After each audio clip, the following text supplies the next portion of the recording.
இந்திரா கிச்சன்லேருந்து இந்திராமா பேசுகிறேன். இப்போ வந்து என்ன வீடியோ பார்க்க போகிறீங்கன்னா, ஒரு டாக்டர் வந்து முருங்கைக்கீரை பக்கோடா போடுங்கம்மா அப்படின்னு சொல்லி கமெண்ட் பண்ணியிருந்தாப்புல. அவங்களுக்காக முருங்கைக்கீரை பக்கோடா எப்படி பண்ணுறதுன்னு இப்போ பார்க்க போகிறோம். வாங்க வீடியோக்குள்ளே போகலாம்.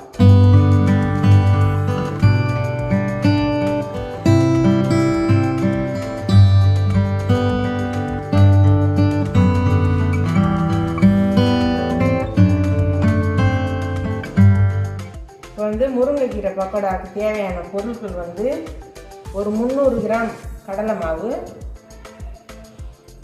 ஒரு 100 கிராம் பச்சரிசி மாவு, அதுக்கப்புறம் வெங்காயம் ஒரு 1/2 கிலோ வெங்காயம் எடுத்து வச்சுருக்கேன், ஒரு 100 கிராம் முருங்கைக்கீரை நல்லா உருவிட்டு சுத்தம் பண்ணி வச்சுருக்கேன், ஒரு 50 பூண்டு நச்சு வச்சுருக்கேன், ஒரு 50 இஞ்சி நச்சு வச்சுருக்கேன், ஒரு 4 பச்சை மிளகாய் வெட்டி வச்சுருக்கேன், ஒரு கொத்து